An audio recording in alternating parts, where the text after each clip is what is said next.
কমলপুর গ্রামে পথের ধারে রয়েছে অনেক গাছ। তার ভেতরে রয়েছে লম্বা ও ভীষণ ঝাঁকড়া একটি বটগাছ। বটগাছের ডালে অনেক ধরনের পাখি বাসা বেঁধে থাকে।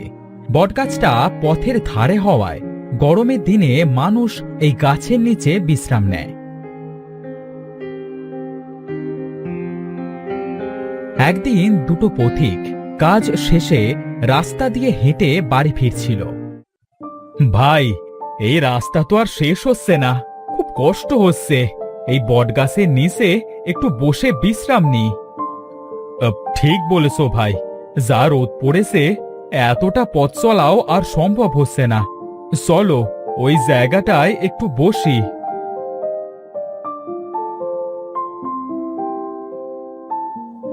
তারা দুজন বটগাছের নিচে বসে পড়ে।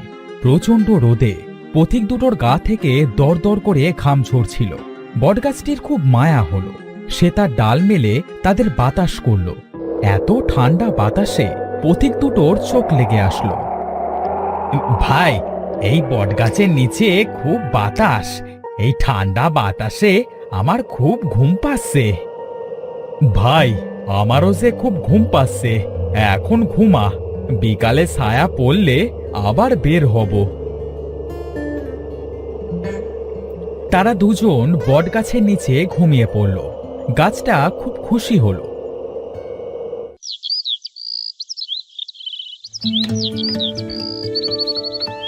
বিকালে তারা ঘুম থেকে জেগে দেখল সেখানে অনেক পাখি কিচিরমিচির করছে।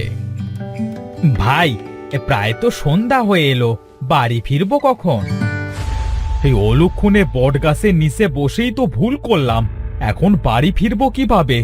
এতটা পথ যে হাঁটতে হবে। ভাই, মানুষ যে কেন এই হাতির মতো গাছ রেখে দেয় কিছু বুঝি না। এই গাছ তো কোনো কাজেরই না, এর কাঠও কোনো কাজে লাগে না, যত সব। ঠিক বলেছো ভাই, এই এখন তাড়াতাড়ি এই গাছের নিচ থেকে বিদেয় হই, না হলে গাছের ডালে যে পরিমাণ পাখি আছে এক্ষুনি আমাদের গায়ে পায়খানা করে দেবে। পথিক দুজন বটগাছকে এইভাবে তিরস্কার করে চলে গেল। গাছটা খুব দুঃখ পেল। একটু আগেই তো তোমাদের উপকার করলাম, এত তাড়াতাড়ি ভুলে গেলে? মানুষ আমার এই গাছের নিচে বিশ্রাম নেয়, আবার দিন শেষে আমাকে তিরস্কার করে।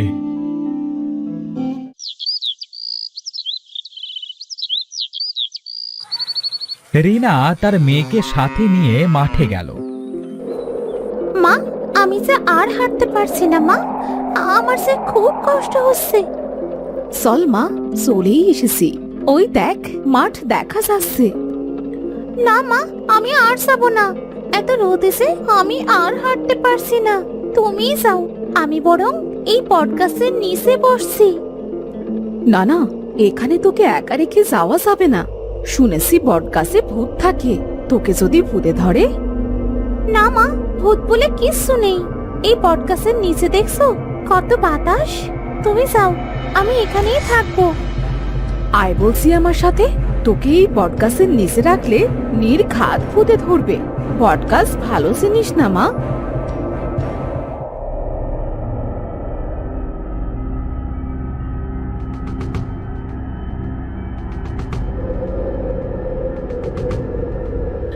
বটগাছটা এবার কেঁদেই দিল।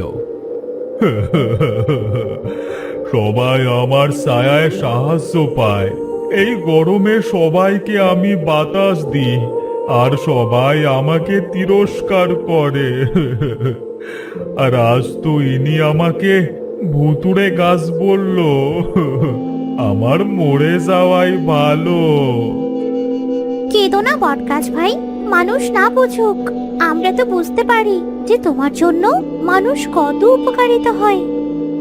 আর তাছাড়া তোমার জন্য আমরাও তো অনেক উপকারিত হই। আমরা তোমার ডালে বাসা বেঁধে থেকেছি।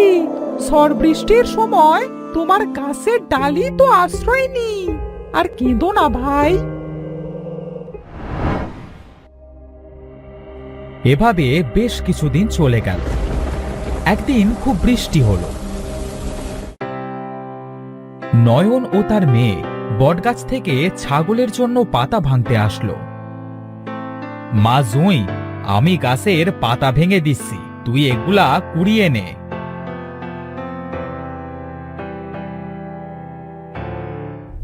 বাবা, বাবা, তুমি এই বটগাছ থেকে এভাবে পাতা কেন ভাঙছো? এই গাছটার তো খুব কষ্ট হবে বাবা। আমার ছাগলগুলা না খেয়ে ছটফট করছে, আর তুই আসিস গাছের কষ্ট নিয়ে? তাড়াতাড়ি পাতাগুলা কুড়িয়ে নে। বাবা, আর পাতা ভাঙতে হবে না। শুধু শুধু গাছটাকে কষ্ট দিয়ে কি হবে বলো? ওদেরও তো আমাদের মতো জীবন আছে বাবা। তুই চুপ থাকবি, নইলে এবার কিন্তু পিটিয়ে তোর চামড়া তুলে ফেলবো। গাছের কষ্ট হলেও কি আর না হলেও কি তুই শুনতে পাচ্ছিস? যত সব।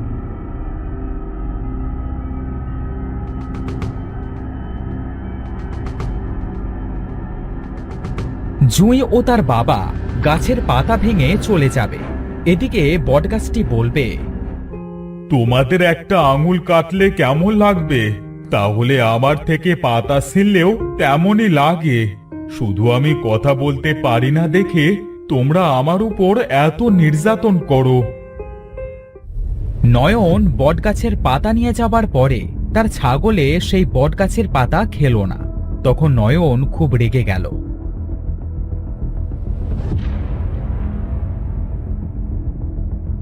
রেগে গিয়ে বটগাছের কাছে এসে বটগাছের নিচে পাতা ছুঁড়ে ফেলে দিয়ে বলল, এই নে তোর পাতা।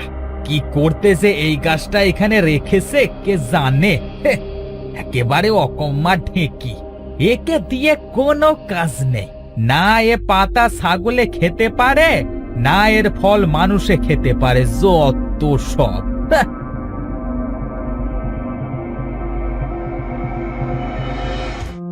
আমি যদি তোমাদের মতো মানুষ হতাম তাহলে খুব ভালো হতাম। তোমাদের মতো এত বেঈমান আর নিষ্ঠুর হতাম না।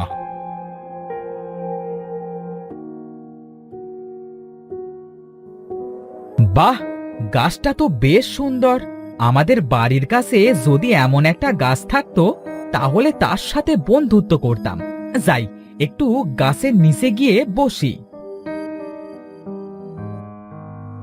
আহ, গাছের নিচটা তো বেশ ঠান্ডা। এখানে বসলে তো আমার ঘুম চলে আসবে।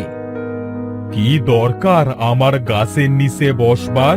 যাও এখান থেকে, চলে যাও। তোমরা মানুষেরা খুব অহংকারী, যেখানে খাও সেখানেই উগড়ে দাও। কি বললে তুমি বটগাছ? তুমি আমাদের মানুষ জাতিকে এত বকছো কেন?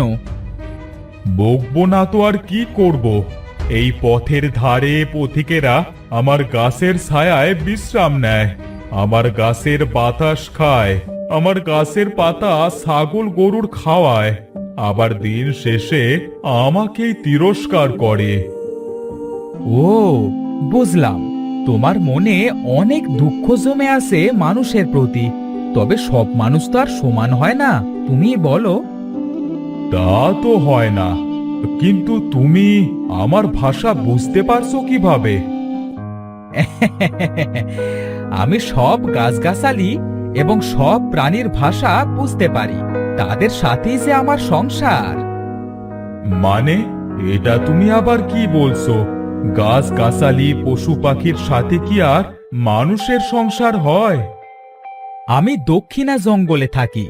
আমার কাছে একটা বিশেষ শক্তি আছে, যার দ্বারা আমি তোমাদের ভাষা বুঝতে পারি। আমি যদি তোমাদের মতো মানুষ হতাম তাহলে আর মানুষের দেওয়া এত অপমান সহ্য করতে হতো না। এবার থেকে কেউ যদি তোমাকে অপমান করে তাহলে তুমি তাদের জবাব দিয়ে দেবে, কেমন? কি বলছো? আমার কথা কি আর তারা শুনতে পাবে? হ্যাঁ, পাবে। আমি তোমায় একটা বিশেষ শক্তি দিয়ে যাচ্ছি। তুমি এবার থেকে মানুষের মতো কথা বলতে পারবে। কেউ যদি তোমাকে তিরস্কার করে তাহলে তোমার গাছের নিচে তাকে আর বসতে দিবে না। আসলে সব মানুষ সমান হয় না, মানুষের ভেতরেও ভালো মানুষ আছে। তুমি কত ভালো, তুমি কি আমার বন্ধু হবে? হ্যাঁ, হব না কেন? আজ থেকে তুমি আমার খুব ভালো বন্ধু, বুঝেছো? গাছটি হাসবে। রাবু গাছটিকে একটা কথা বলবার শক্তি দিয়ে বলবে, আমি বুঝতে পারছিলাম যে তোমার মনে অনেক দুঃখ। এই গ্রামের মানুষ তোমার সঠিক মূল্যটা বোঝে না, তাই তোমাকে তিরস্কার করে। এবার থেকে অসৎ মানুষকে তোমার কাছে জায়গা দিবে না, কেমন? ধন্যবাদ বন্ধু। তোমার সাথে আমার যদি দেখা না হতো তাহলে আমি নিজেকে কোনো দিন বুঝতে পারতাম না। সারা জীবন মানুষের অবহেলা সহ্য করতাম। এবার আমায় যেতে হবে বন্ধু, তুমি ভালো থেকো। মাঝে মাঝে তোমাকে দেখতে আসবো, কেমন? তুমি চলে যাবে বন্ধু? এই কিছু সময় তোমার সাথে থেকে আমার খুব ভালো লাগছিল। দোয়া করি তুমি ভালো থাকো। রাবু যাবার সময় গাছটি খুব কান্না করল।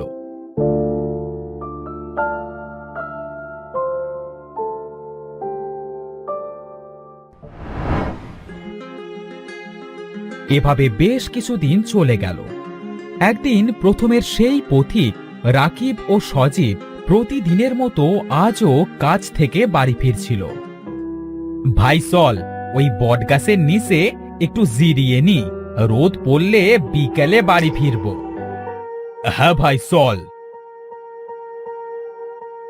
বসবি না আমার গাছের ছায়ায়? তোরা আমাকে অনেক তিরস্কার করেছিলি, আমি নাকি কোনো কাজের না। তাহলে আজ কেন আমার গাছের ছায়ায় বসবি? ওমা, এ তো দেখছি কথা বলছে। ভাই, আজ এক্ষুনি এই গাছ আমরা কেটে দেব, দেখি ও কেমন কাজের। হ্যাঁ, ঠিক বলেছিস ভাই। এই কুড়ালটা বের কর তো, দেখছি আজ একে। ও কোরমার মুখে এত কথা কোত্থেকে আসছে, যত সব। তারা দুজন যেই গাছটা কোপাতে গেল, গাছটা সাথে সাথেই তার ডালপালা দিয়ে জাপটে ধরল। ওরে বাবারে, আমাদের ছেড়ে দে রে, আর কোনোদিনও কোনো গাছকে তিরস্কার করব না। ভুল হয়ে গেছে আমাদের, ছেড়ে দে। এবারের মতো তোদের ছেড়ে দিলাম।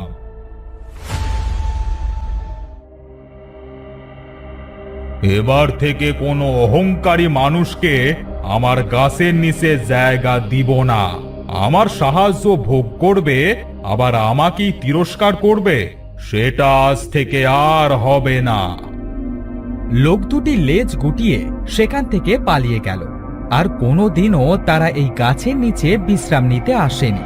আমাদের সবসময় খারাপ মানুষের সঙ্গ ত্যাগ করা উচিত। যারা উপকারের কথা ভুলে যায় তারা কখনো ভালো মানুষ নয়।